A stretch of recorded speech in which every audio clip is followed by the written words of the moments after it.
அப்படியே நேராக கவுண்டருக்குள்ளே போகிறான். வெயில் எவ்வளோ உக்கிரமாக இருக்கோ அதே மாதிரி முதலமைச்சரையும் கொஞ்சம் உக்கிரமாக இருக்காங்க.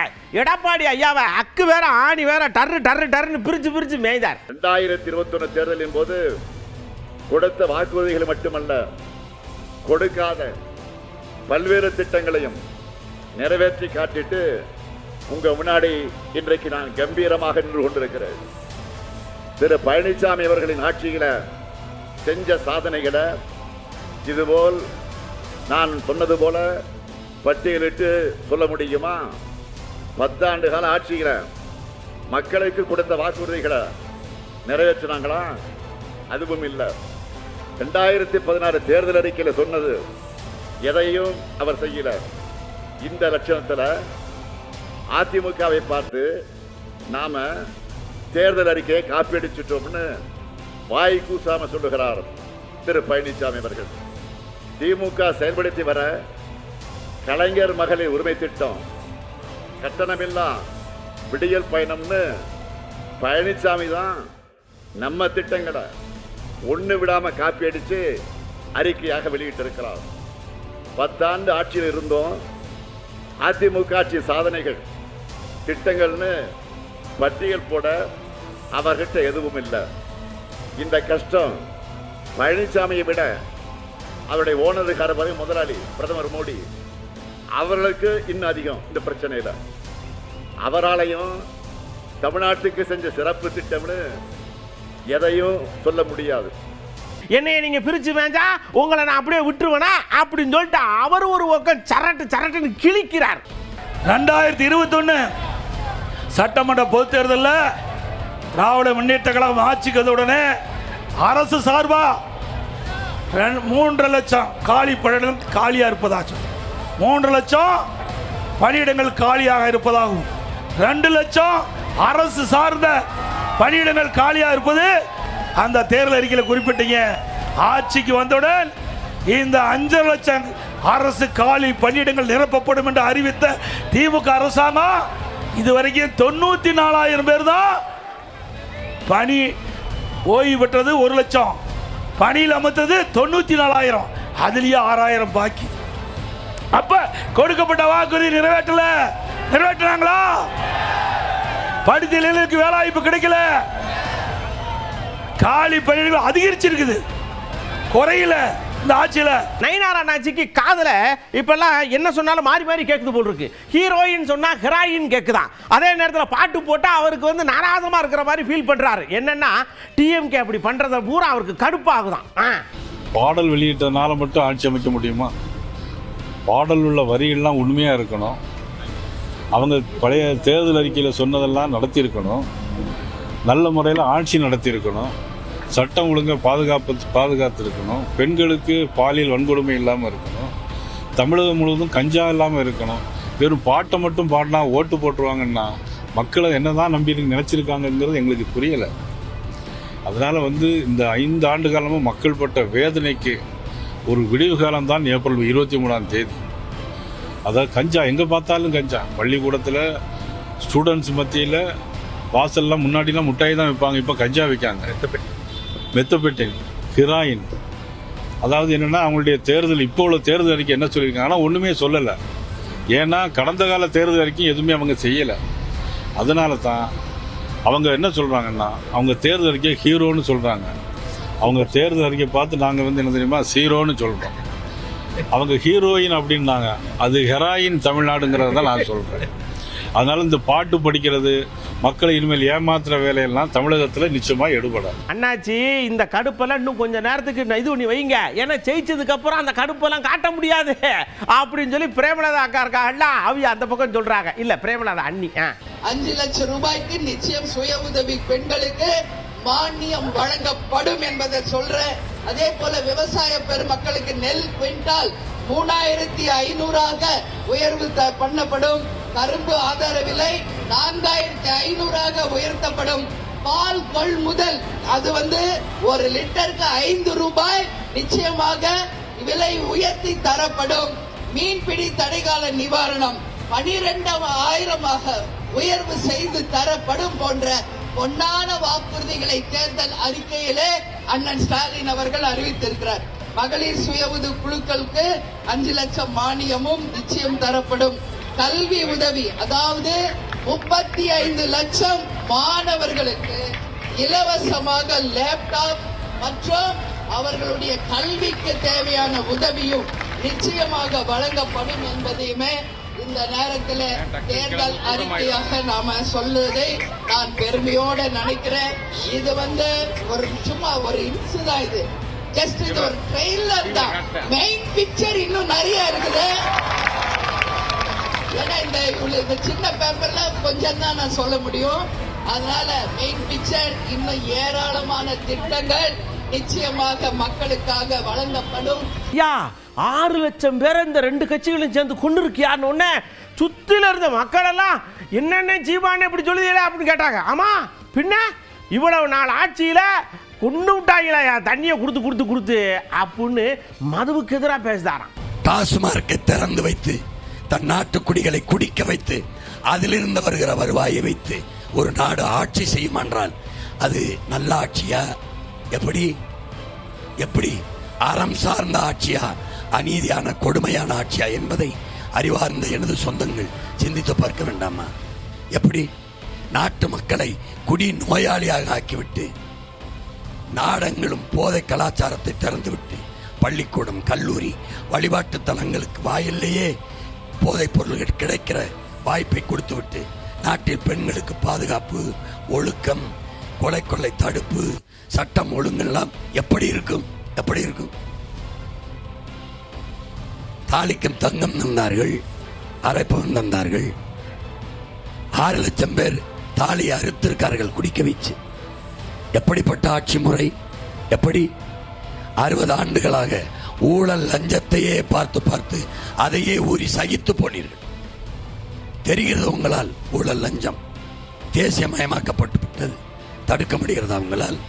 உங்கள் கண்ணு முன்னால் உங்கள் வளங்கள் களவு போகிறது, தடுக்க முடிகிறதா?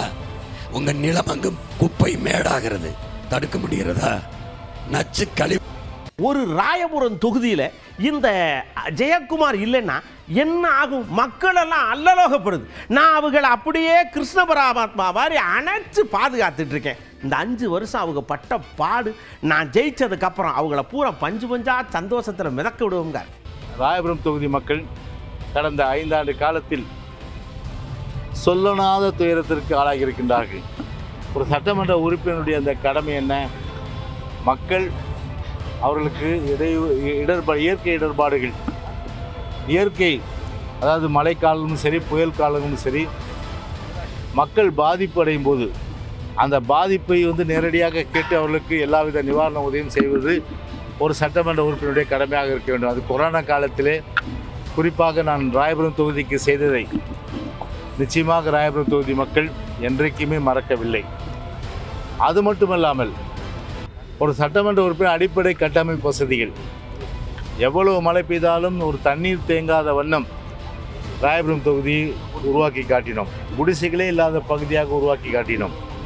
அதே போன்று சாலைகள், மின்சார வசதி, தெருவிளக்கு வசதி, கழிவுநீர் செல்லக்கூடிய வசதிகள் செய்து கொடுத்தோம். பம்பிங் ஸ்டேஷன் நிறைய தடவை போட்டோம்.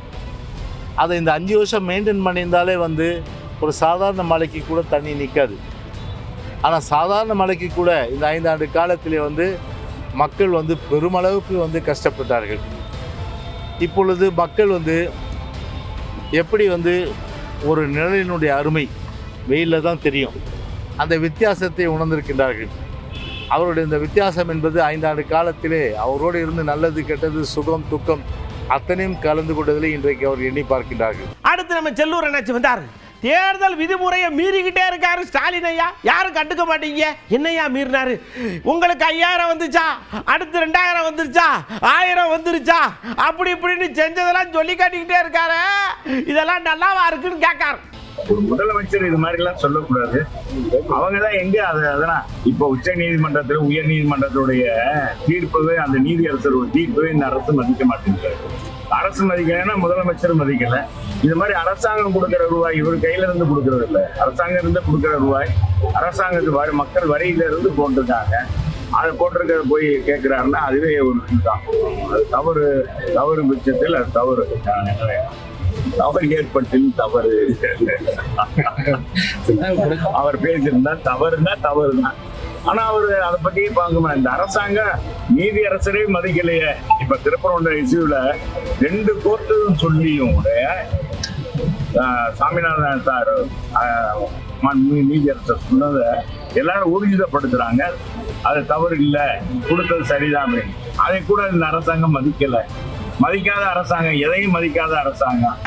நீங்க வாஜ்பாய் ஐயா இருந்த காலத்துல கலைஞர் ஐயா கூட போய் கூட்டணி வச்சுக்கிட்டு அப்படி இப்படி நல்லா இருந்தீங்க. அப்ப மட்டும் உங்களுக்கு லட்டு மாதிரி இனிச்சது.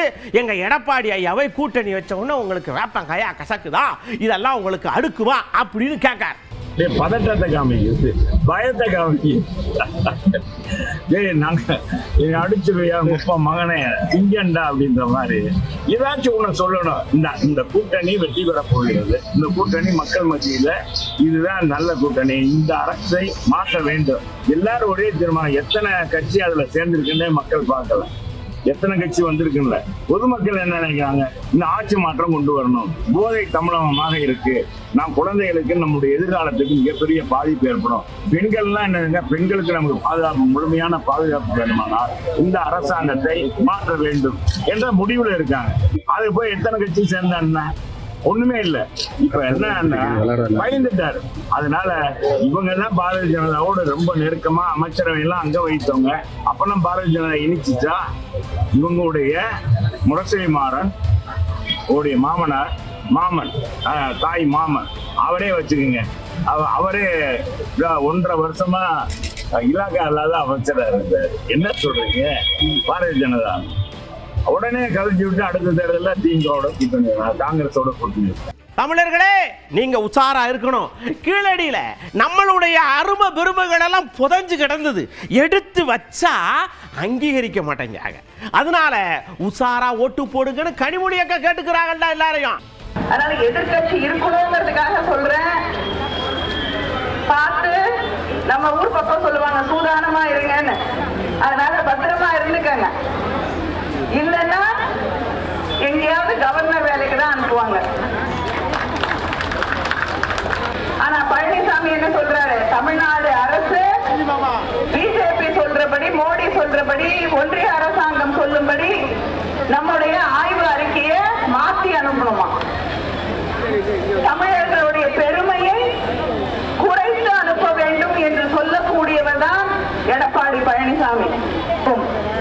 தமிழின் பெருமையை கெடுக்க நினைத்தவர்களுக்கும் இருக்கக்கூடிய கீழடிக்கும் நாக்பூருக்குமான அந்த தேர்தல், அந்த போர் என்பதை நாம் புரிந்து கொண்டு இந்த தேர்தலிலே நாம் கவனத்தோடு வாக்களிக்க வேண்டும். அப்படியே ஆர் ராசாயா இன்னொரு விஷயத்தை சொல்றாரு. தமிழ்நாட்டினுடைய பொருளாதாரம் மேல வளர்ந்துருக்கு, மகளிர் உரிமை தொகையினால பொருளாதாரம் மேம்பட்டு. இதெல்லாம் சொன்னது நாங்க இல்லைங்க, வடநாட்டில் இருக்க ஊடகங்கள் சொல்லுது, அங்க இருக்கிற தாய்மார்கள் சொல்றாங்க. ஸ்டாலின் ஐயா மாதிரி யாரும் வருமான்னு கேட்காங்க. அதை எடுத்து அல்லது காலேஜ் அல்லது இஎம்ஐ 10,000 20,000 30,000 இஎம்ஐயோ சுத்தி அந்த கிராமத்துக்குள்ளேயே அல்லது ஒரு 5-6 கிலோமீட்டர்லயே. விசேஷம் அதுதான். ஸ்டாலின் கொடுத்த திட்டத்துடைய பணி நடத்தாண்டு என்பதை என்ன சொல்றாரு என்றால், நீங்கள் கொடுக்கின்ற 30 லட்சம் பெரிய கிராமங்களா இருந்தால் எசர மாதிரி பெரம்பூர் மாதிரி இருந்தா 1 கோடி ரூபாய் 2 கோடி ரூபாய், அந்த 2 கோடி ரூபாய் மொத்தமா போய் ஸ்டேட் பேங்க்ல கண்டாக்டர் டெபாசிட் ஆகவில்லை. அது மாற்றாக அந்த ஊர் பெட்டிக்கிறார், அந்த ஊர் திரும்ப அந்த ஊர்ல காய்கறி வரிகள் கீழே சைக்கிள் வைக்கிற அவருக்கு அந்த ஊர்ல சில்லறை வியாபாரம் இதையெல்லாம் பெருகி கிராமத்தினுடைய பொருளாதாரம் மிக உயர்ந்து இந்தியாவிலேயே தமிழ்நாட்டில் முதலிடத்தில் இருந்ததற்கு காரணம் ஸ்டாலின் கொடுத்த 1000 ரூபாய் அந்த பத்திரிகை சொன்ன. பாருங்க, மற்ற அரசியல்வாதிகள் மாதிரி நான் ஏமாத்திட்டு போக மாட்டேன். உங்களுக்கு நன்றி கடன் செலுத்துறதுக்காக வந்திருக்கேன். ஏன்னா உங்ககிட்ட நான் அளபரிய முறையில் வாங்கியிருக்கேன்ல. 100% என்னை அர்ப்பணிச்சு என் உடல் பொருள் ஆவி எல்லாத்தையும் இறக்கி உங்களுக்காக வேலை செய்வேன். இப்படி சொல்றது யார் தெரியுமா? இளைய தளபதி விஜய் தான். திமுக ஏலத்தில் எடுத்திருக்கிற கல்லாப்பெட்டி கூட்டணியோட சேர்ந்து அப்புறம் நாம ஏற்கனவே சொன்னோமே அந்த மற்றும் பலர் கூட்டணின்னு ஒண்ணு இருக்குல்ல, அவங்களோடும் கள்ள கூட்டணி போட்டுக்கிட்டு எல்லாரும் முன்னா சேர்ந்துக்கிட்டு நம்மள உங்க விஜய எப்படியெல்லாம் எதிர்க்கிறாங்கன்னு நான் சொல்லிதான் உங்களுக்கு தெரியணும்னு அவசியம் இல்லை. இந்த கரூர் நிகழ்ச்சி சூழ்ச்சின்னு பலர் சொல்றது மாதிரி நம்ம கடைசி படமான ஜனநாயகன் அதான் நம்ம மனசுக்கு நெருக்கமான உங்க எல்லாரோடும் நமக்கு இருக்கிற பூர்வ ஜென்ம பந்தத்தை இன்னமும் எங்க இறுக்கமா மாத்திடுமோன்னு, எங்க அது இந்த தேர்தலில் நமக்கு மிகப்பெரிய ஆயுதமா மாறிடுமோன்னு ஒரு கூட்டு சூழ்ச்சி, அதோட இன்னும் பல பல சூழ்ச்சிகள். அதனால உங்க மகன், உங்க அண்ணன், உங்க தம்பி, உங்க விஜய் கேட்கிறேன், உங்களுக்காக நீதி கேட்க வந்த எனக்கும் சேர்த்துதான் நீதி வேண்டும். தம்பி, அரசியலுக்கு இது சரிப்பட்டு வராதுயா. நானும் எவ்வளவோ சொல்லிக்கிட்டு இருக்கேன், நீ கேட்க மாட்டேங்கிய. சினிமாவில் பக்கம் பக்கமா டயலாக் பேசலாம், நெசத்துல அப்படி இல்லை. நீ நெசத்துல இறங்கி வரமாட்டேங்கிய ராசா. வாய்ப்பு இல்லை ராஜா, வாய்ப்பு இல்லைங்காரு நம்ம சீமானண்ணாச்சு. புரியுதா? அவர் என்ன சொல்றாருன்னு புரியுதா? கான்ஃபிடண்டா இருங்க, வெற்றி நிச்சயம். கான்ஃபிடண்டா இருங்க. அவருக்கே கான்ஃபிடன்ட் இல்லை. ரெண்டு பேருக்கு, ஒன்று டிஎம்கே, இன்னொன்று டிவி கேக்குன்னு 2 தொகுதியில் ஓட்டிடுறாப்ல. கான்ஃபிடன்ட் அவ்வளோதான். புரியுதா? அவருக்கு அவர் மேலேயும் நம்பிக்கை இல்லை, முன்னாடி நிற்கிற மக்கள் மேலேயும் நம்பிக்கை இல்லை. இதில் தோக்கடிச்சிருவாங்களோன்னு நினைக்கிறாப்புல, இல்லை ஒரு அதில் தோக்கடிச்சிருவாங்கன்னு நினைக்கிறாப்புல. தோல்வியை தாங்க முடியாத எப்படா கதாநாயகனாக இருக்க முடியும்? எப்படி நீ தான் பெரிய கதாநாயகன் 1000 பேர் அடிப்பிய? எதுக்கு 2 தொகுதியில் நிற்கிற? எதுக்கு?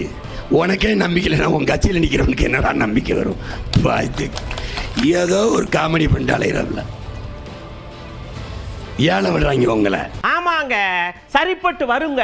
சினிமாக்காருங்கன்னா சரிப்பட்டு வரத்தான் செய்யும். நான் சொன்னது விஜய்க்கு இல்ல, எங்க ஐயா டைரக்டர் சுந்தர்சி ஐயாக்கு. ஏன்னா நாங்க 2 பேரும் ஒண்ணு போல இப்படி இருக்கோம்ல அப்படிங்காரு. சுந்தர்சி வந்துங்க, யாரா இருந்தாலும் அவர் வேட்பாளராக தான் நாங்கிறான். அவருக்கு ஒரு ஃபேஸ் இருக்கு, அவர் ஃபேஸ் ஒளி, அவர் டைரக்டர், அவர் திரைப்பட நடிகர். அதனால குஷ்புடைய கணவர், குஷ்பு கோயில் கட்டிய ஊருக்கு பார்த்தா. ஆனா அந்த குஷ்புவே ஜெயிக்க முடியல, குஷ்பே ஜெயிக்க முடியாது. நீ அதை பாருங்க. இது ஆஃப்டர் தேர்தலாம் தம்பி விஜய்க்கு தெரியும். விஜய்க்கு எம்ஜிஆர்னா யாரா? எம்ஜிஆர்னா எம்ஜிஆர் தான். அது மற்றெல்லாம் இதே கிடையாது. அது தேர்தல் முடிந்த பிறகு யார் என்பது அவருக்கு தெரியும். நான் மற்றதெல்லாம் பற்றி பேச